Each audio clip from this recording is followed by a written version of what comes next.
शाम का समय था। 5 सहेलियां गांव के पास एक बड़े आम के पेड़ की छांव में हंसी मजाक में मगन थीं। ये वही लड़कियां थीं जिन्हें गांव वाले अक्सर आफत की टोली कहते थे। बाबा जी बता रहे थे कि कुछ शहर के बाबू हमारे गांव में घूमने आ रहे हैं। संजना, जो सबसे पहले वहां आई थी, उसने कहा कि वे रश्मि के भाई के डेरे पर रुकेंगे। उसने इमली का एक टुकड़ा मुंह में डालते हुए बताया। रश्मि, जिसके हाथ में अभी भी कच्ची इमलियां थीं, एक आंख बंद करके संजना को देखने लगी। बाकी सहेलियां भी चुप हो गईं और सबका ध्यान उसकी ओर चला गया। रश्मि की बड़ी बड़ी आंखें स्वाभाविक रूप से चमकती थीं। उसका गोरा चेहरा किसी गुड़िया जैसा लग रहा था। गुलाबी होंठ और बंधे हुए काले बाल, वो किसी कलाकार द्वारा बनाई गई दुर्लभ तस्वीर लग रही थी। लड़के ही नहीं, लड़कियां भी उसकी सुंदरता पर मोहित थीं। वो गांव के जाने माने सरपंच बलबीर सिंह की लाडली बेटी थी। बाबा ने मुझे बताया था, पर मैंने उस समय ध्यान नहीं दिया था। रश्मि बोली। रश्मि, तुम अपनी गलती मानकर कमाल करती हो। इतनी बड़ी बात है और तुमने ध्यान ही नहीं दिया। कमला चिढ़कर बोली। ये लोग शहर छोड़कर हमारे जैसे सीधे साधे गांव में आ रहे हैं और तुम्हें कोई परवाह ही नहीं। शहर की खूबसूरती एक बात है, पर हमारे गांव का सुकून और ताजगी का क्या? रश्मि ने नाक सिकोड़ते हुए जवाब दिया। ताजगी? रश्मि ठंडी हवा में सांस लेते हुए बोली। तुम सही कह रही हो। ऐसी हवा तो एसी में भी नहीं मिलती। छोड़ो ये सब। तनीषा बोली। मुझे शहर के लोगों से मिलने का बहुत शौक है। देखो तो कैसे होते हैं। क्यों, क्या ये किसी और दुनिया के लोग हैं? रश्मि ने व्यंग्यात्मक लहजे में कहा। उनके भी 2 हाथ और 2 पैर होते हैं। बस फर्क इतना है कि उनके कपड़े थोड़े अलग होते हैं और वो जोर से बोलते हैं। पर जब से तुम आई हो, तुम्हारे चेहरे पर एक अजीब सी उदासी है। प्रीति ने संदेह से पूछा। सच में? रश्मि हमेशा से ही चहकती हुई लड़की थी, पर आज ऐसा लग रहा था जैसे उसकी आंखों में कोई बोझ छिपा हो। सभी सहेलियां उसे देखने लगीं। वो अचानक भावुक हो गई। क्या कहूँ, उसने धीरे से कहा। भाई साहब ने मुझे कैंप जाने से रोक दिया है। जब तक शहर के मेहमान हैं, कोई वहां नहीं जा सकता। खासकर मैं। किट्टू, मेरी किट्टू जो मेरा इंतजार करती होगी। रोज मुझे देखे बिना उसका दिन पूरा नहीं होता था। उसकी आंखें भर आईं। सभी सहेलियां स्तब्ध रह गईं। एक गहरा सन्नाटा छा गया। किसी को समझ नहीं आया कि क्या कहें। रश्मि की मासूम उदासी ने सबके दिल को छू लिया। किट्टू उसकी भैंस गुलाबों का बछड़ा था, जिसे रश्मि ने बचपन से पाला था। गांव का हर व्यक्ति उनके आपसी लगाव के बारे में जानता था। दोनों एक दूसरे के बिना नहीं रह सकती थीं। पर अब शहर से कुछ लोग आ गए थे, जो घूम घूम कर गांव की संस्कृति को किसी पत्रिका के पहले पन्ने पर छाप रहे थे। उनकी वजह से रश्मि और किट्टू को एक दूसरे से दूर रहना पड़ रहा था। और ये सब हो रहा था उन शहर के बाबुओं की वजह से, जो हमारी संस्कृति को सिर्फ तस्वीरों और कहानियों में कैद करना चाहते हैं। मैंने ठंडे स्वर में कहा। मैंने तो पहले ही कहा था कि तुम्हारे भाई के दिमाग में कुछ गड़बड़ है। अब जब शहर से लोग गांव आ गए हैं, तो हम हवेली में मुंह छिपाकर कैसे बैठ सकते हैं? ये तो बेमतलब की बंदिशें हैं। आर्यन की बात कहते हुए प्रीति ने ऐसा मुंह बनाया जैसे इमली की जगह कड़वा बादाम चबा लिया हो। उसने रश्मि को गले लगाते हुए कहा। तुम चुप रहो रश्मि, मैं देखती हूँ तुम्हें किट्टू से मिलने से कौन रोकता है। हम उससे मिलने चलेंगे। रश्मि, जो चुपचाप आंसू बहा रही थी, उसने आंखें उठाईं और प्रीति की तरफ देखा। वही प्रीति जो हमेशा बहादुरी का नाटक करती थी, अब कह रही थी कि इंसान को वही बात कहनी चाहिए जिस पर वो कायम रह सके।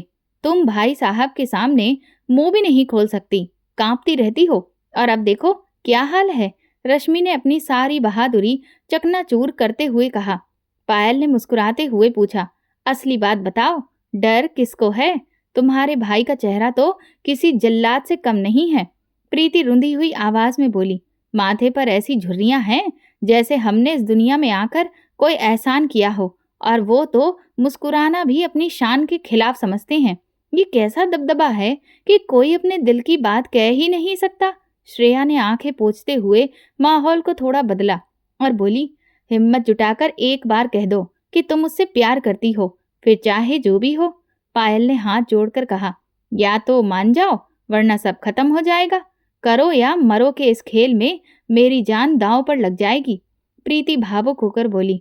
अगर मैंने इसे स्वीकार कर लिया तो शायद वे मुझे जिंदा दफना देंगे, और अगर मैंने इनकार कर दिया तो मुझे जीते जी मिट्टी में दफना दिया जाएगा। प्रीति की बातें सुनकर सभी चुप हो गए। रश्मि को अपने प्यार का एहसास हो गया था। हर दिन वो बस यही सोचती थी कि कोई रास्ता खोजूं, ताकि प्रीति और आर्यन एक हो जाएं। चलो, कहानियां मत बनाओ, कोई किसी के लिए नहीं मरता। रश्मि ने माहौल को हल्का करने के लिए कहा। लोग प्यार में मरते हैं, प्रीति ने गंभीर स्वर में कहा। उसमें वही जुनून था जो कुछ पहले सभी ने देखा था, महसूस किया था। रश्मि ने पूछा कि ये कैसा प्यार है जो इंसान को बेहोश कर देता है। पता नहीं क्यों रश्मि प्यार को समझना चाहती थी और उसके सामने बैठी प्रीति से बेहतर इसे कोई नहीं समझ सकता था। प्यार में पागल वो लड़की अब अपने प्यार की परीक्षा से गुजर रही थी। ये एक अमर लता की तरह है जो किसी के वजूद से चिपक जाती है और उसे अंदर ही अंदर खा जाती है। कुछ खुशनसीब होते हैं जिन्हें प्यार मिल जाता है और बाकी वो होते हैं जिनके तन में प्यार जिंदा रहता है पर हाथ खाली रहते हैं। अधूरा प्यार इंसान की सबसे बड़ी हार होती है। ये दिल के किसी कोने में एक बंद कमरा बन जाता है, चाहकर भी वहां झांक नहीं सकते। एक ऐसा दर्द जिसका कोई हल नहीं, कोई इलाज नहीं। प्रीति की बातें सुनकर सबकी रूह कांप उठी। रश्मि बिना पलक झपकाए उसे ऐसे देख रही थी जैसे कोई ठंडी हवा उसकी हड्डियों में से गुजर गई हो। मैं समझ गई, उसने धीरे से कहा। ये प्यार उन दीवानों का काम है जिन्हें न जिंदगी प्यारी है न खुशी। प्रीति ने तुरंत उसकी बात काट दी। जिंदगी और खुशी किसी को प्यारी नहीं होती रश्मि। बस जब प्यार दिल को जकड़ लेता है तो इंसान सब कुछ भूल जाता है, खुद से भी। रश्मि मुस्कुराई और बोली, भैया, मेरी हंसी, ये खुशी, ये घर परिवार और ये सुकून मुझे बहुत प्यारे हैं। मैं इस प्यार की बीमारी से दूर रहना चाहती हूँ। रश्मि हंस पड़ी। प्रीति ने उसकी मासूम बातों पर सिर हिलाया। ताकि तुम भाग सको, जबकि प्यार पहले पकड़ता है और फिर अपने जाल में ऐसा फंसाता है कि इंसान चाहकर भी बच नहीं पाता। रश्मि की हंसी फीकी पड़ने लगी। दिल की धड़कनें बढ़ गईं, मानो कोई इस बात की पुष्टि कर रहा हो। किसी कॉलेज के प्रोफेसर ने प्यार पर इतना गहरा लेक्चर कभी नहीं दिया होगा जितना तुम दे रही हो। कमला ने अपने हाथ में अपनी चूड़ियों पर ध्यान देते हुए ताना मारा।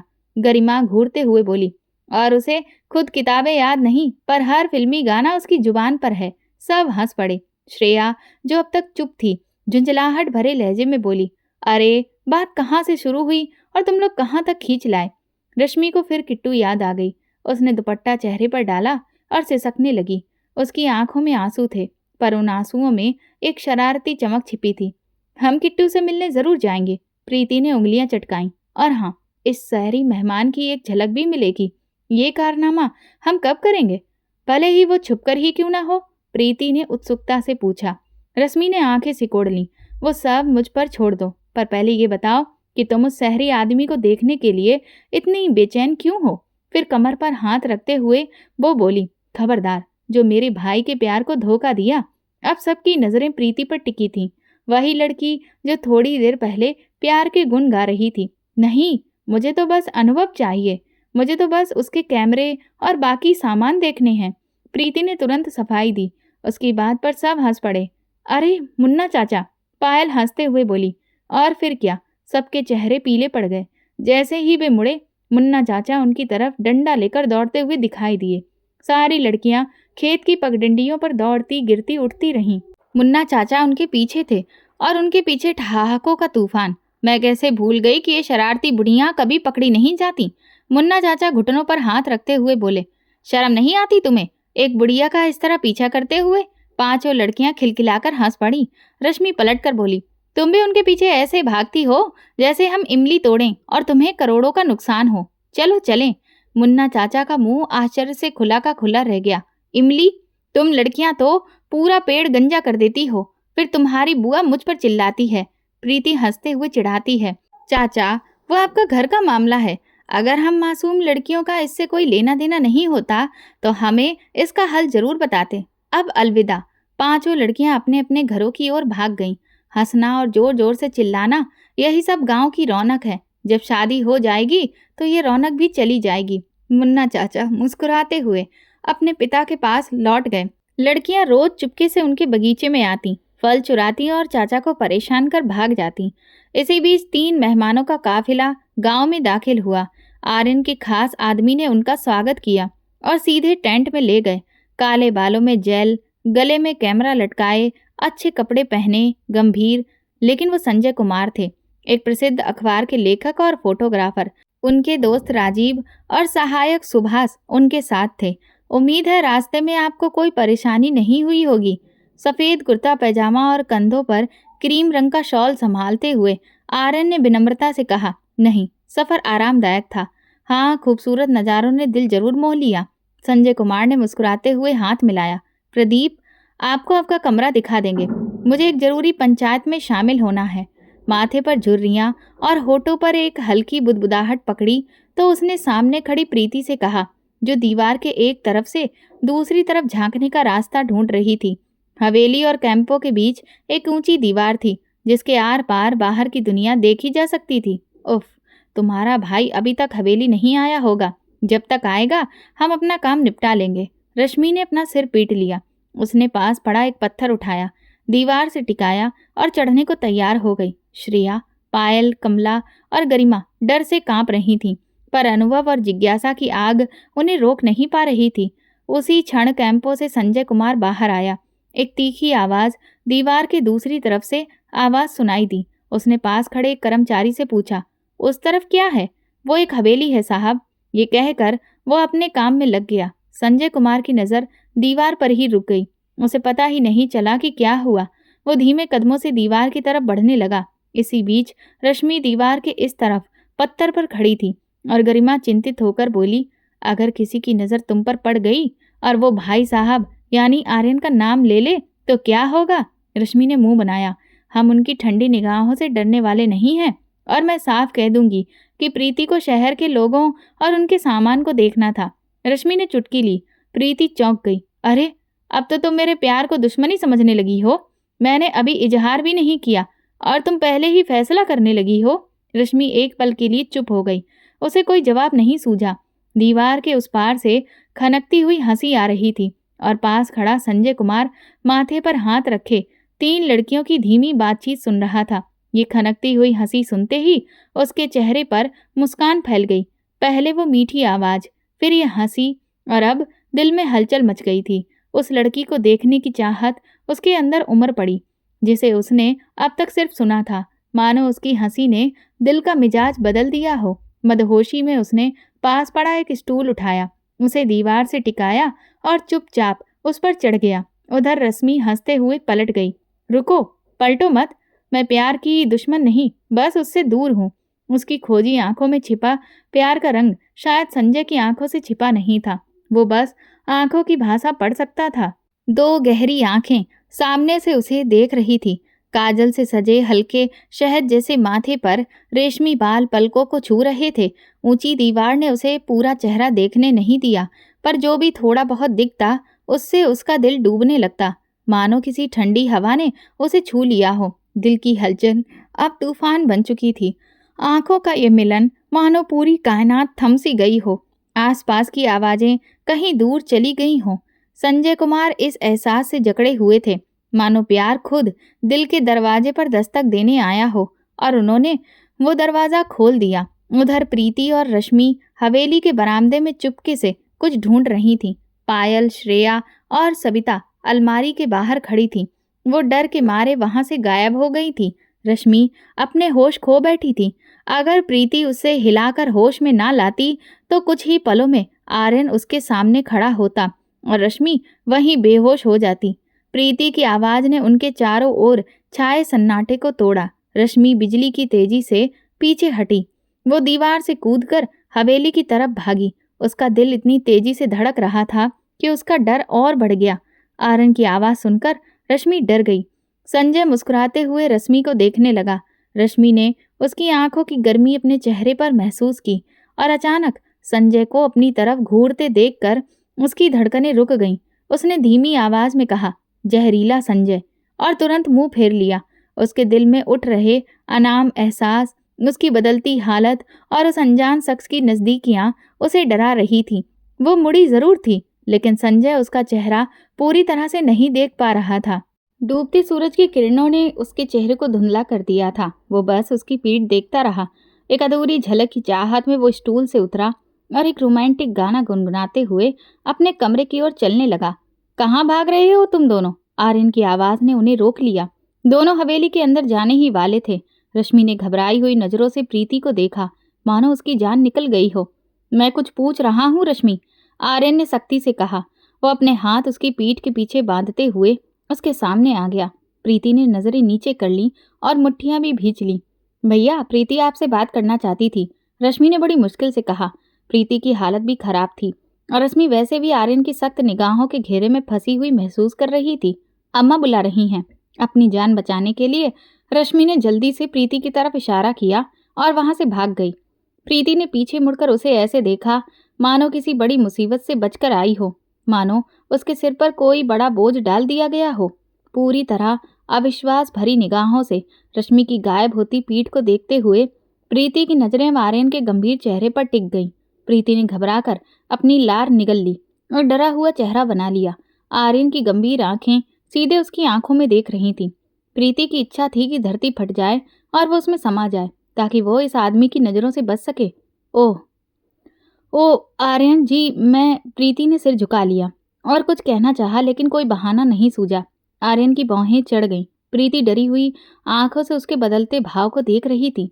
हाँ, मैंने सुना था कि शहर से कुछ मेहमान आए हैं, तो सोचा कि उन्हें देख लूं। मेरा मतलब है कि मैंने कभी शहर के लोगों को नहीं देखा है ना? तो बस देखना चाहती थी।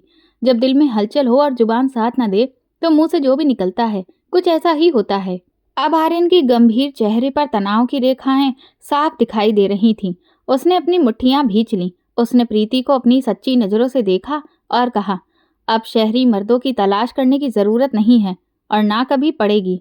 तुम्हारी आंखों में एक सीधी सादी और इज्जतदार गांव की लड़की की छवि वैसी ही बनी रहे, क्योंकि जिस दिल में मैं अपना घर बसाना चाहता हूँ उन आंखों में सिर्फ मेरा ही अक्स दिखना चाहिए। आर्यन के लहजे में प्यार का जुनून और तीव्रता थी। उसके इतना कहते ही प्रीति के पैरों तले मानो जमीन खिसक गई। वो अविश्वास और आश्चर्य से उसे देखती रह जाती। तो क्या वो सचमुच मुझसे प्यार करता है? उसका दिल सवालों से भर गया। कब, कैसे, क्यों? उसका मन जवाब ढूंढने में उलझ गया। जिस तरह एक औरत खुद पर टिकी नजरों का सामना करने का साहस जुटाती है, उसी तरह एक मर्द भी औरत की आंखों से उसके दिल में झांकता है। तुम्हारी आंखों में मेरे लिए जो प्यार, सम्मान और स्नेह है वो मेरी आंखों से छिपा नहीं है। बहुत जल्द मैं बाबा और अम्मा को भेजूंगा एक प्रस्ताव लेकर। अपने घर पर मेरा इंतजार करना। और हाँ, मैं तुम्हारे मुंह से फिर कभी किसी और मर्द का नाम नहीं सुनूंगा। मैं इसे बिल्कुल बर्दाश्त नहीं करूंगा। ये कहते हुए आर्यन 2 कदम आगे बढ़ा। उसने प्रीति के कंधों से सरक रहे उसके दुपट्टे को उठाया, 2 उंगलियों की मदद से उसे धीरे से उसके सिर पर रखा और चुपचाप वहां से चला गया। उसके जाते ही प्रीति ने रुकी हुई सांस छोड़ी। उसका दिल अभी भी धड़क रहा था, पर अब उसमें डर से बढ़कर कुछ था, एक विश्वास या शायद प्यार। उसका दिल बच्चों की तरह गुदगुदा उठा था। होठों पर एक मीठी मुस्कान बस गई थी। मैं भी उन्हीं खुशकिस्मत लोगों में से हूँ। मुझे सचमुच मेरा प्यार मिल गया है। सिर उठाकर दूर तक फैले नीले आसमान को देखती हुई प्रीति मुस्कुराते हुए भाग गई। कमला हैरानी से पूछा। उसकी आंखों में सवाल थे और जिस तरह से उसने प्रीति को देखा वो कुछ ज्यादा ही चौंकाने वाला था। क्या तुमने आर्यन से बात की?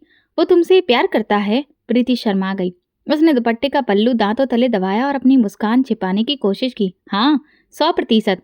प्रीति ने धीमी आवाज में कहा। ठीक है भैया, एक का काम हो गया, अब दूसरे की बारी है, कमला ने मुस्कुराते हुए कहा और चुपचाप बैठी रश्मि की ओर इशारा किया। रश्मि ने थोड़ा भौहें चढ़ाईं। उसके चेहरे पर उलझन और शर्मिंदगी साफ दिखाई दे रही थी। क्या मतलब? क्या तुम मेरी तरफ इशारा कर रही हो? उसने झिझकते हुए पूछा। इतनी भोली मत बनो रश्मि, पायल हंसते हुए बोली। क्या? हमने उसे कल देखा था। वो सांवला सा लड़का तुम्हें कैसे घूर रहा था। मैं कल शाम से बेचैन हूँ, बस उन्हीं आंखों की वजह से। रश्मि ने धीरे से कहा। भूल जाओ कि वो कोई बदमाश लड़का हो सकता है। मुझे तो बस अपनी किट्टू से मिलना है। श्रेया ने अधीरता से कहा। वो सब हवेली के लॉन में ठंडी घास पर बैठकर गपशप कर रहे थे। वहां प्रीति ने सबको आर्यन से अपनी मुलाकात के बारे में बता दिया था, पर रश्मि तो कहीं खोई हुई थी। सब कुछ उसके मन में उलझा हुआ था। वो कौन था? क्यों उससे मिलने के बाद उसका दिल पहले जैसा नहीं रहा? उसके दिल में एक बेचैनी और एक अधूरापन था। वहीं आंखें अब भी उसकी आंखों के सामने घूम रही थीं, गहरी और सीधे दिल तक। प्यार ने अपना असली रूप दिखा दिया था। वो कहानी जो अब तक एक सपने की तरह चल रही थी, अचानक ऐसा लगा जैसे किसी ने उसे बीच से फाड़ दिया हो। डायरी के आखिरी पन्ने पर यही दर्ज था, संजय कुमार और रश्मि की कहानी। बस इतना ही। संजना बालकनी में झूले पर बैठी निहार रही थी। चांद को निहारते हुए, डायरी को सीने से लगाए और गहरी सांसें लेते हुए। अब मुझे समझ आया कि रश्मि बुआ ने शादी क्यों नहीं की, क्योंकि वो प्यार में ठुकरा दी गई थी। पर हुआ क्या था? क्या संजय और रश्मि बुआ कभी मिले ही नहीं? अगर मिलते तो आज रश्मि जी अकेली ना होती। अगर संजय मर जाता तो रश्मि बुआ इतनी चुप न रहती। अम्मा कहती थी कि हमारे परिवार में बाहर शादी नहीं होती। इसका मतलब जरूर कुछ हुआ था। क्या संजय ने रश्मि बुआ को धोखा दिया? या ये भी हो सकता है कि संजय ने रश्मि बुआ को अपना बनाने से पहले ही तलाक दे दिया हो। कुमार, तुम तो इस दुनिया को अलविदा कह गए। अरे ऐसे कितने ही सवाल हैं जिनके जवाब अब ढूंढना बहुत जरूरी हो गया है। संजना की नजर चांद पर टिकी थी। उलझनों पर उलझनें थीं जिन्हें अब और नजरअंदाज नहीं किया जा सकता था। सीधा सफेद सलवार कुर्ता, सिर पर हल्का रेशमी दुपट्टा, कंधे पर बैग लिए वो डाइनिंग टेबल की तरफ बढ़ी, जहां उसकी माँ प्रीति अपने सादे चेहरे से नौकरानी को कुछ जरूरी निर्देश दे रही थी। उठो, कहाँ जा रही हो बेटी? प्रीति ने उसे कुर्सी खींचकर बैठते देखा तो गंभीरता से पूछा। माँ, मुझे यूनिवर्सिटी जाना है। कोई जरूरी काम है क्या? गिलास में जूस डालते हुए संजना ने सहजता से लेकिन शांत भाव से जवाब दिया। तुम्हारी शादी परसों है और तुम आज बाहर जा रही हो। अगर तुम्हारे पापा दादा को पता चला तो बहुत नाराज होंगे। सामने बैठी प्रीति की छोटी बहन सबिता मौसी ने थोड़े चिंतित स्वर में कहा। संजना की नजरें झुक गईं। वो बस इस हवेली की कठोर परंपराओं से अच्छी तरह वाकिफ थी। वैसे माँ, रश्मि बुआ ने अभी तक शादी क्यों नहीं की? संजना का ये सवाल सुनते ही प्रीति का हाथ, जो उसके मुंह तक पहुंचने ही वाला था, वहीं रुक गया। उसका चेहरा पीला पड़ गया। डाइनिंग हॉल में कुछ पल के लिए सन्नाटा छा गया। ऐसा लगा जैसे वो अतीत के किसी गहरे कुएं में उतर गई हो। संजना, मैंने तुम्हें कितनी बार कहा है कि ऐसे सवाल मत किया करो। मैंने तुम्हें पहले भी बताया है कि हम अपनी जाति से बाहर शादी नहीं करते और बिरादरी में उनके लिए कोई रिश्ता बचा ही नहीं था। प्रीति की आवाज में अब दम था। नजरें नीचे करते हुए संजना ने धीरे से सिर हिलाया। अब समझ में आया कि जब भी वो ये सवाल पूछती थी तो उसकी आंखों का रंग क्यों बदल जाता था। माँ, तुम्हें अपनी और पापा की शादी अच्छी लगी ना? सवाल अपने आप उसकी जुबान पर आ गया। हाँ बेटी, पर तुम बार बार ऐसे सवाल क्यों पूछ रही हो? अपनी शादी पर ध्यान दो। प्रीति अब भड़क उठी थी, क्योंकि माँ को अभी भी यकीन नहीं हो रहा कि हम 21वीं सदी में जी रहे हैं। इस हवेली के पुराने रीति रिवाज किसी पिछड़े जमाने के लगते हैं। बेटी बिरादरी से बाहर शादी नहीं कर सकती, और बेटा चाहे तो बिरादरी से बाहर शादी कर सकता है। तो कभी कभी लगता है कि तुम मुझसे असली वजह छुपा रही हो, संजना ने कड़वाहट से कहा और कुर्सी से उठते हुए तेजी से आगे बढ़ गई। प्रीति ने उसकी पीठ की तरफ देखा और नजरें बचा ली। उसे अपनी बेटी में वही बगावत और तेवर महसूस हुए जो बरसों पहले किसी की आंखों में देखे थे। बागी मत बनना संजना, वरना जिंदगी बहुत मुश्किल हो जाएगी। पीछे से माँ की आवाज आई, थकी और टूटी हुई। संजना के कदम ठिठक गए। उसकी आंखें नम थीं, मानो किसी ने उसके दिल पर पांव रख दिया हो। अगर वो बागी होती तो चुपचाप शादी के लिए हाँ या ना कह देती। माँ, अगर अपनी भावनाओं और अपने अधिकारों को दबाना ही समझदारी है तो मैं बागी नहीं हूँ, पर फिर भी जिंदगी आसान तो नहीं है ना। ये कहकर संजना बिना पीछे देखे बाहर चली गई। प्रीति की आंखें नम थीं। उसने जाते हुए संजना की पीठ की ओर देखा।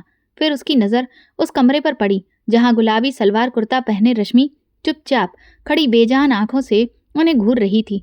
प्रीति की आंखों में एक बेबस माँ का भाव साफ झलक रहा था। संजना किताबें सीने से लगाए कॉलेज के सुनसान बरामदे से गुजर रही थी कि अचानक किसी ने उसकी कलाई पकड़ी और उसे एक कमरे में खींच लिया। इससे पहले कि वो कुछ समझ पाती, दरवाजा बंद हो गया और वो एक दीवार से टिक गई। संजना का चेहरा पीला पड़ गया। एक चीख उसके गले तक आई, पर गले से बाहर नहीं आई। वो स्तब्ध खड़ी रही। उसने आगे देखा तो अमन को देखा, जिसकी आंखें गुस्से और बेचैनी से लाल थीं। उसकी तेज सांसें संजना के चेहरे पर टकरा रही थीं। अमन, तुम क्या कर रहे हो? मुझे छोड़ दो। संजना ने अपने हाथ छुड़ाने की कोशिश की। उसकी आवाज कांप रही थी। तुम ये सब क्यों कर रहे हो संजना? क्यों? अमन ने उसकी कलाई और भी कसकर पकड़ ली। उसकी आंखों में गुस्सा और आवाज में चिड़चिड़ाहट थी। संजना ने अपनी आंखें नीची कर ली। मैंने कुछ नहीं किया, ना ही मैंने तुम्हें कोई उम्मीद दी। उसने कोशिश की कि उसकी आवाज कांपे नहीं। अमन के चेहरे पर एक कड़वी मुस्कान आ गई। तो अब तुम कह रही हो कि जो कुछ हुआ वो मेरी तरफ से था? मैंने तुम्हें अपना दिल दिया, पर मुझे तुम्हें मारना भी चाहिए था, है ना? संजना का गला रुंध गया। मैंने तुम्हें अपनी हद में रहने को कहा। मैंने तुम्हें कभी प्रोत्साहित नहीं किया, फिर भी तुम मुझसे शिकायत क्यों करती हो? वो जाने के लिए मुड़ी और अमन ने अपना चेहरा उसकी तरफ घुमा लिया। अगर सच में कुछ नहीं था तो मेरी आंखों में देखकर कह दो, तब मैं मान लूंगा कि तुम्हें मुझसे कभी कुछ महसूस ही नहीं हुआ। संजना की आंखों में आंसू भर आए, पर वो जवाब देने की हिम्मत नहीं जुटा पा रही थी। अमन का चेहरा उसके बहुत पास था और वो धीरे से फुसफुसाया, मैं तो बस यही चाहता था कि तुम एक बार हाँ या ना कह दो, पर तुम तो चुपचाप सब कहती रही। संजना के होंठ कांपने लगे, उसकी आंखों से आंसू बहने लगे। उसने खुद को हिलाकर छुड़ाया और दरवाजा खोला और बाहर चली गई। लेकिन अमन की आंखों में वो अधूरा सवाल अभी भी बाकी था, हम शादी नहीं कर सकते? संजना की आवाज ऐसे टूट रही थी जैसे कोई भीतर से टूट रहा हो। अमन ने सामने आकर उसका रास्ता रोक लिया और कहा कि मैं पूरी दुनिया से लड़ जाऊंगा, बस मेरा साथ दो। संजना ने पूरी ताकत से दरवाजा मारा, मानो उसकी भावनाओं का बांध टूट गया हो। संजना ने आंखें बंद कर लीं, उसका पूरा अस्तित्व कांप उठा। हमारा परिवार, हमारे रीति रिवाज, ये सब नहीं होने देंगे अमन।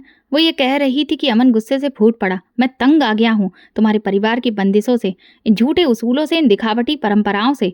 उसने संजना के दोनों कंधे पकड़े और उसे झकझोरा। मैं टूट रहा हूँ संजना, मेरा प्यार, मेरा जुनून, सब कुछ बिखर रहा है, लेकिन फिर भी मैं लड़ूंगा क्योंकि मेरे प्यार में हिम्मत है। क्या मैं तुम्हें रोक कर समझाऊं? मैंने कह दिया ना, हम कभी एक नहीं हो सकते। वो अपने आंसू छिपाते हुए पीछे मुड़ गई। मुझे अपने लिए कोई भी फैसला लेने का अधिकार नहीं है अमन। 3 दिन बाद मेरी शादी है, अब सब खत्म हो गया है, मुझे भूल जाओ। जैसे मैंने अपने प्यार को अपने दिल में दफना दिया है, वैसे ही तुम भी अपने प्यार के लिए कब्र बना लो। अमन के हाथ कांपने लगे और सांसें तेज हो गईं, पर वो कुछ नहीं बोला। उसकी आंखों में एक जिद थी, एक विश्वास था, एक जुनून था। तुमने मेरे प्यार को दफना दिया, पर उसे मारा नहीं, और जब तक मेरी सांसें हैं मैं इस प्यार को फिर से जिंदा करूंगा। तुमने कबूल तो किया था कि तुम मुझसे प्यार करते थे।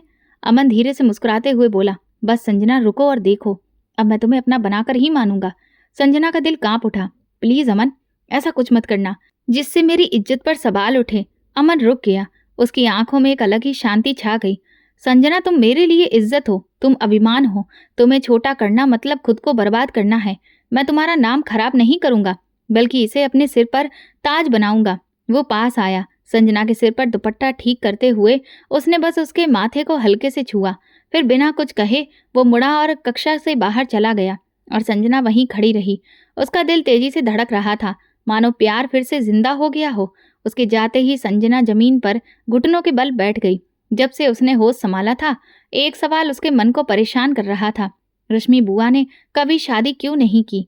क्या इसका संबंध उसके भाई और उसके पिता आर्यन या दादा के सख्त और ठंडे रवैये से था?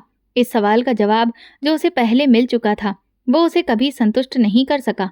वो अपनी हवेली के सख्त नियम, कानून और परंपराओं से अच्छी तरह वाकिफ थी।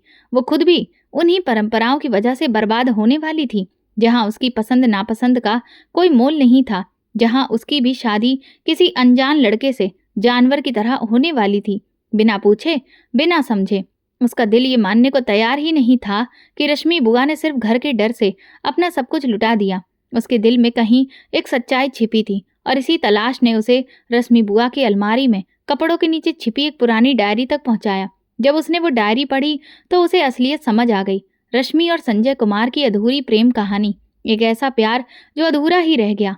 क्या रश्मि बुआ को अपने प्यार की सजा मिली? क्या संजय कुमार ने उन्हें धोखा दिया?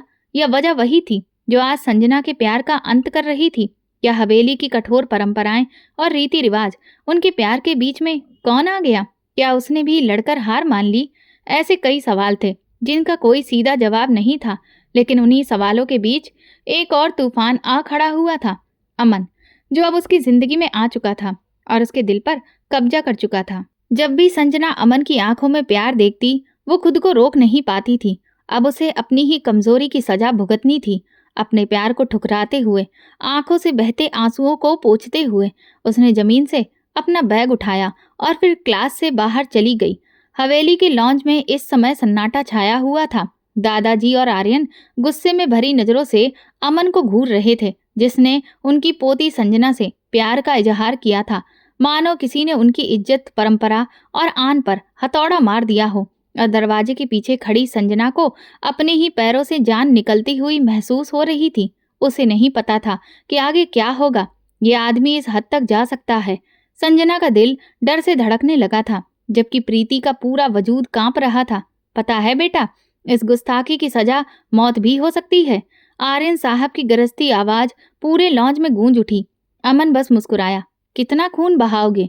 मुझे लगा था उम्र के साथ इंसान थक जाता है, पापों का बोझ कंधों से झुक जाता है, पर तुम तो आज भी वैसे ही खड़े हो जैसे पहले थे। शायद तुम्हें आज तक कोई अफसोस नहीं। उसके होठों पर हल्की सी मुस्कान थी, पर उसकी बातों से साफ था कि वो अपनी मौत को दावत दे रहा है। किचन की दहलीज पर खड़ी प्रीति सिहर उठी। दीवार से टिकी रश्मि जी की आंखों में मानो पुराने दिनों की तस्वीरें लौट आईं। उन्हें उस युवक में संजय कुमार की झलक दिखी, वही जो अधूरे प्यार की विरासत उसे सौंप दी थी। आर्यन साहब, जो अपने शब्दों में सावधान थे, अब और अधिक क्रोधित हो गए थे। उन्होंने बंदूक उठाई और अमन पर तान दी। संजना, जो कमरे के बाहर खड़ी थी, ये दृश्य देखकर दंग रह गई, लेकिन अमन का आत्मविश्वास नहीं डगमगाया। वो वहीं शांत खड़ा था, मानो कह रहा हो, इतने गुस्से में हो तो गोली मार दो। लेकिन नहीं, सब कुछ थम गया। अंकल, मेरी जुबान काबू में है, उसने विनम्रता से कहा। मैंने कोई बदतमीजी नहीं की, मैं तो बस उस खून का हिसाब मांग रहा हूँ जो बेवजह बहा, जिसमें तुम्हारा भी हाथ था। उसके इतना कहते ही रश्मि जी की आंखों में जो थकान थी वो लौट आई। संजना ने आश्चर्य से अमन की ओर देखा। आर्यन साहब और प्रीति के चेहरों का रंग भी तेजी से बदल गया। कितने सालों से लड़कियों से प्यार करने की मनाही है तुमने? अगर कोई लड़की किसी को पसंद करती है तो तुम उसे बागी कह देते हो, उसे मारने पर उतारू हो जाते हो, लेकिन तुम उसकी शादी एक ऐसे दरिंदे से करवा देते हो जिसकी पूरी जिंदगी शराब, जुएं और वैश्यालयों में बर्बाद हो गई। और तुम लोग इसलिए आंखें मूंद लेते हो क्योंकि वो तुम्हारी जाति का है। अमन ने एक फाइल उठाई और मेज पर रख दी। इस फाइल में उस लड़के का सच है जिससे तुम संजना की शादी करवाना चाहते हो, और मुझे नहीं लगता कि तुम लोग इससे अनजान हो। तुम लोग वही घिसी पिटी नीति पर चलते आ रहे हो। एक लड़की को अपनी पसंद चुनने का हक नहीं है। शादी हमारी बिरादरी से बाहर नहीं हो सकती, और जब कोई प्यार करने की हिम्मत करता है तो तुम्हारा अहंकार जाग उठता है। अब अमन की आवाज में कोई कंपन नहीं था, सिर्फ सच्चाई थी। जिस प्यार को तुमने सालों पहले दफना दिया था, जिसे तुमने अहंकार के नाम पर मार डाला था, वो आज लौट आया है। मैं संजना से प्यार करता हूँ, और आज मैं उस प्यार का सम्मान करने आया हूँ। मैं तुम्हारे घर उसका हाथ मांगने आया हूँ, ठीक वैसे ही जैसे संजय कुमार कभी रश्मि जी का हाथ मांगने आए थे। अपनी जगह से उठते हुए वो बोल रहा था, और रश्मि बुआ कलेजा थामे खड़ी थी, मानो कोई पुराना जख्म फिर से ताजा हो गया हो। संजना जमीन पर बैठी रही। उसके लिए ये सब किसी तूफान से कम नहीं था। हैरानी और यकीन न कर पाने की हालत में उसकी आंखें खुली की खुली रह गईं। क्या इतिहास फिर दोहराया जाएगा? क्या किसी और प्यार का कत्ल होगा? क्या किसी की सांसें फिर से सिर्फ इसलिए छीन ली जाएंगी क्योंकि उसे किसी से प्यार हो गया था? अमन की आवाज गूंज रही थी, मानो संजय कुमार बरसों पहले मारा गया हो। वो आपकी हवेली में हाथ जोड़कर सम्मान से आया था, अपना प्यार, अपनी जान मांगने, लेकिन आपने सम्मान के नाम पर, आबरू के नाम पर उसका सब कुछ छीन लिया। आपने उसकी सांसें तक छीन ली। अपनी ही बहन रश्मि की आंखों के सामने उसके प्यार का अंत कर दिया। वो चीखी, उसने गिड़गिड़ाया, लेकिन आपको जरा भी दया नहीं आई। आती भी क्यों? उसने प्यार किया था जो आपके नियमों के हिसाब से गुनाह है। उसने आपको अपनी पसंद बताई थी, उसने आपसे शादी की इजाजत मांगी थी, और आपने उसकी दुनिया ही उजाड़ दी। क्या तुम्हें वो दोपहर याद है जब धूप अपने चरम पर थी और तुम दोनों उसका गला पकड़कर इसी हवेली के खुले आंगन में ले गए थे, जब रश्मि रोते हुए तुम्हारे पीछे दौड़ी थी और तुमने उसके सामने ही उसके प्रेमी के सीने में गोली मार दी थी? क्या तुम्हें वो पल याद है? क्या तुम्हें संजय कुमार के वो हाथ याद हैं जो आखिरी बार तुम्हारे सामने जुड़े थे? क्या तुम्हें उसकी वो मुस्कान याद है जो आखिरी बार तुम्हारी हवेली की दहलीज पर थी? तुम कहते हो कि प्यार इज्जत का सौदा है, तो बताओ आर्यन साहब, जब तुमने अपने प्यार को स्वीकार किया तो वो जायज कैसे था? तुमने सब कुछ माफ क्यों कर दिया और संजय को मौत मिली? क्या तुम्हारा घमंड तभी जागता है जब लड़की तुम्हें अपनी पसंद बताती है? ये घमंड नहीं, ये क्रूरता है, ये अन्याय है। अमन की आवाज कांप रही थी, लेकिन वहां उसमें कोई डर नहीं था तो सिर्फ सच्चाई का जुनून। रश्मि की सिसकियां हवेली की दीवारों से टकराकर लौट रही थी। संजना को लगा कि अब उसका दिल धड़कना बंद कर देगा। प्रीति भी कांप रही थी, वो इस क्रूरता की गवाह थी। उसने अपनी सबसे प्यारी दोस्त रश्मि को टूटते और बिखरते देखा था। रश्मि की आंखें भर आईं। उसने कहा, हाँ, उन्होंने संजय को मार डाला था। मैंने अपनी आंखों से देखा। मैं चीखी, रोई और गिड़गिड़ाई, लेकिन बाबा और भैया साहब ने मेरी एक भी बात नहीं सुनी। मैं कहती रही, मुझे भी मार दो, मैं संजय के बिना कैसे रहूंगी। मैं इस बोझ के साथ कैसे जीऊंगी कि मेरा प्यार किसी की मौत का कारण बन गया। लेकिन उन्होंने मेरी एक भी नहीं सुनी। उन्होंने हम दोनों को प्रताड़ित किया, लेकिन मैंने कभी किसी और से रिश्ता नहीं बनाया। हर बार जब मेरी शादी तय करने की कोशिश की गई, मैंने मना कर दिया, भाग जाने की धमकी दी। हर बार भाग गई, लेकिन हर बार मैं संजय के नाम पर रहती थी। भागने की धमकी सुनकर मेरे पिता और भाई बदनामी से डर जाते थे, पर जब वो मेरी जान मुझसे छीन रहा था तो उसे कोई तकलीफ नहीं हुई। वो कहता है वो मुझसे प्यार करता है। लोग ऐसे ही होते हैं। उसने मेरे प्यार का मजाक उड़ाया। एक तरफ वो स्नेह की बात करता है, दूसरी तरफ उसने मुझे जिंदगी भर की सजा दे दी। उसने मुझे मेरे प्रेमी से अलग कर दिया, मुझे तड़पने के लिए छोड़ दिया। मैं उसे माफ नहीं कर पाऊंगी, बिल्कुल नहीं। रश्मि की आंखों से बहते आंसू अब गर्म अंगारों जैसे लग रहे थे। उसने कांपती आवाज में कहा, पर अब मैं दूसरी रश्मि नहीं होने दूंगी। वो जमीन से उठी। उसके बाल बिखरे हुए थे, उसके कपड़े गीले थे। उसकी आवाज में दर्द और जिद दोनों थी। प्यार मेरे लिए जहर बन गया है, पर अब मैं इसे किसी और के लिए जहर नहीं बनने दूंगी। तुम संजना से प्यार करते हो ना? उसने अमन की तरफ देखते हुए कहा। तो ले जाओ इसे। प्यार अब नहीं मरेगा। वो बहुत थक गई है, अब उसे सुकून चाहिए, उसे खुशी चाहिए। वो रुकी और अमन को गहराई से देखते हुए बोली, लेकिन पहले ये बताओ कि तुम्हें मेरी कहानी कैसे पता? तुम कौन हो? अमन ने उसकी आंखों में देखा और उन आंखों में संजय कुमार की छवि दिखी। उसकी गहराई वही थी, वही सच्चाई। आंटी, अमन की आंखें नम थीं और आवाज कांप रही थी। मैं अमन हूँ, संजय कपूर के दोस्त राजीव का बेटा, वही जो संजय जी के साथ इस गांव में आया था। संजय कुमार और आपकी अधूरी प्रेम कहानी का आखिरी किरदार। मेरे पास एक किताब है जिसका हर शब्द तुम्हारे नाम लिखा है, लेकिन वो किताब अधूरी है क्योंकि तुम्हारा प्यार अधूरा है। उसने उसका हाथ कांपता हुआ पकड़ा। रश्मि जी का हाथ पकड़ते हुए बोली, फाड़ दो इसे, फेंक दो इसे। रश्मि ने हाथ खींचते हुए गहरी आह मुस्कान दी। कहानी अधूरी रहे तो कोई बात नहीं, कम से कम उम्मीद तो बची रहती है। दूर खड़ी संजना ने आर्यन साहब और बलबीर जी की तरफ देखा। दोनों की आंखें नम थीं, पर चेहरे अभी भी सख्त थे। धीरे से वो उनके पास गई और उनके पैरों में बैठ गई। दादाजी, उसने बलबीर जी का हाथ पकड़ते हुए कहा, प्यार कभी हराम नहीं होता। मम्मी पापा के प्यार पर आपको गर्व क्यों नहीं हुआ? फिर तो आप पापा को भी मम्मी से अलग कर देते। असली मसला तो लड़का लड़की का है। लड़का प्यार करे तो इज्जत होती है और लड़की करे तो शर्म। लड़कियों के दिल में भी दिल होता है, उनकी भी भावनाएं होती हैं। फिर उनके प्यार पर सवाल क्यों? उनकी पसंद सुनकर आप अकड़ क्यों जाते हैं? जातियां और समाज इज्जत का झंडा लेकर बंदूकें क्यों निकाल लेते हैं? जब कोई लड़की किसी को पसंद करती है तो उसका जवाब गोली से क्यों दिया जाता है? लड़की की पसंद मानने से समाज में इज्जत नहीं मिलती। दादाजी, असल में इंसानियत और रिश्तों की लाज बच जाती है। जिस किताब का मैंने जिक्र किया था उसका नाम नजर है। इसे संजय सर ने लिखा है। जैसे आपने आज तक शादी नहीं की, वैसे ही उन्होंने भी शादी नहीं की, और ये बात मुझे अंदर ही अंदर परेशान करती रही। क्यों? मैंने उनसे बार बार पूछा, उनसे बहस की, मैंने जवाब मांगा।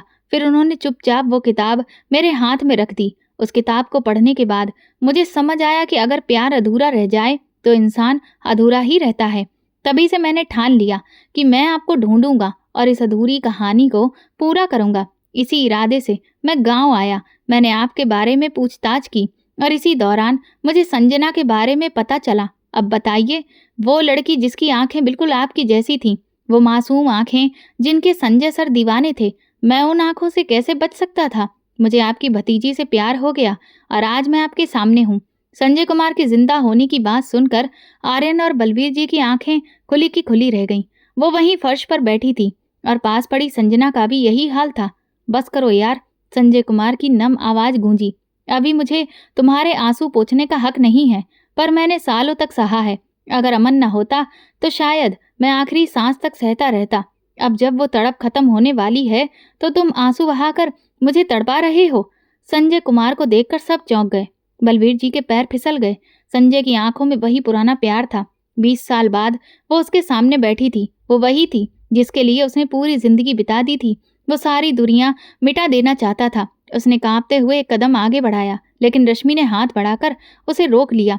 रश्मि, संजय कुमार को अपने सामने देखकर प्रीति को यकीन नहीं हो रहा था। उसने कहा कि मैंने तुम्हें मना किया था। मैंने तुमसे वादा लिया था कि तुम यहाँ कभी दोबारा नहीं आओगे।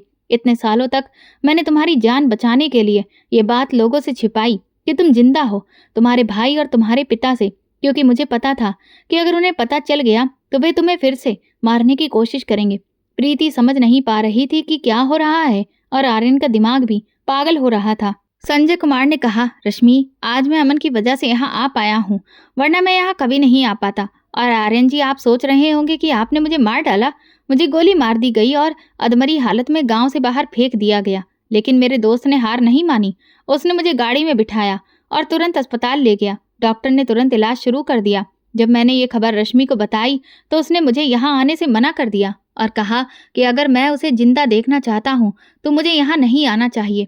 रश्मि ने कहा कि अगर तुम यहाँ आए तो मेरा भाई और मेरे पापा तुम्हें मार देंगे और मुझे भी मार देंगे। मैं बहुत डर गया था, इसलिए नहीं कि मुझे अपनी जान प्यारी थी, बल्कि इसलिए कि मुझे डर था कि तुम लोग रश्मि को कोई नुकसान न पहुंचा दो।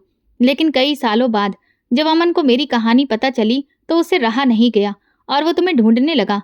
और जब वो यहाँ आया तो उसे खुद संजना से प्यार हो गया।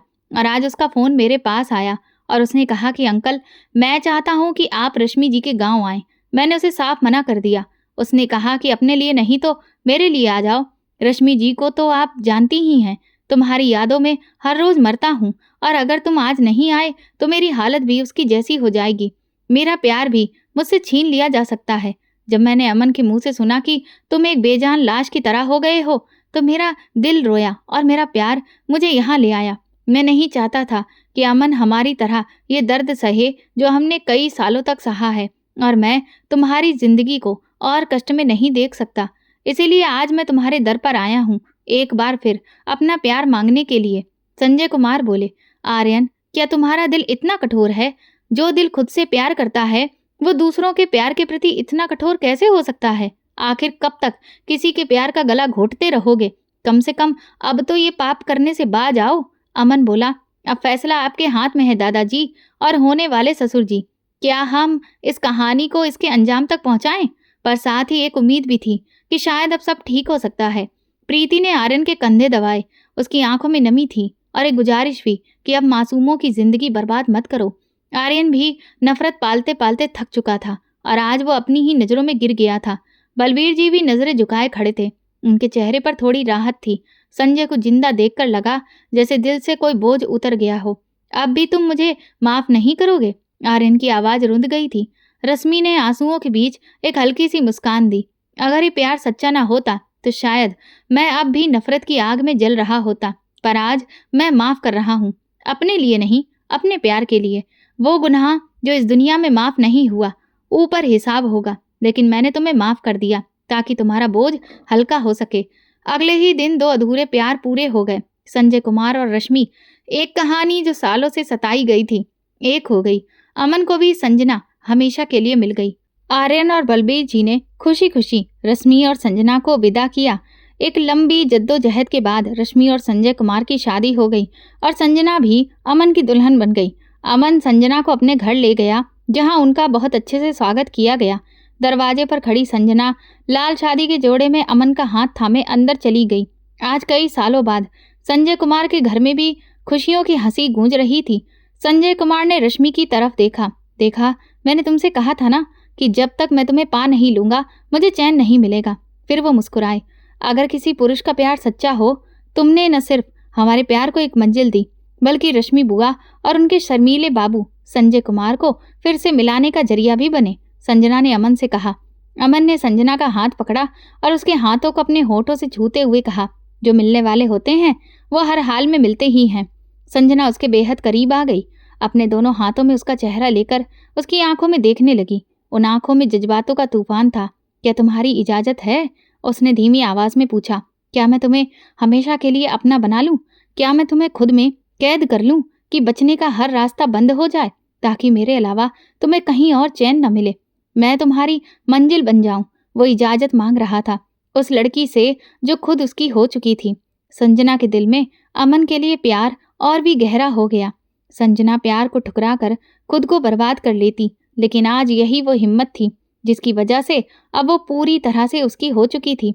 बिना कुछ कहे संजना ने उसका हाथ थाम लिया, उसके गले में बाहों की माला डाल दी और खुद को उसके हवाले कर दिया। अमन उसकी इस अदा पर फिदा हो गया। उसके चेहरे के पास झुककर वो उसकी सांसों में लीन हो गया।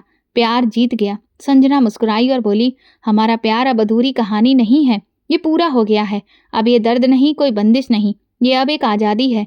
ये एक राहत है जो आखिरी सांस तक हमारे साथ रहेगी। और दूसरी तरफ घर में अपने कमरे में संजय कुमार इस प्यार की जीत पर सिर झुकाए मुस्कुरा रहे थे, मानो सारा बोझ वहीं उतर गया हो। तुम मुझे ऐसे क्यों देख रहे हो? रश्मि ने शर्माते हुए पूछा। मैं तुम्हारी आंखों में संजय कुमार को देख रहा हूँ। इतने सालों बाद जब इन आंखों ने अपने प्रिय को देखा तो अब ये आंखें उसे देखने की प्यास को छुपा नहीं पाएंगी।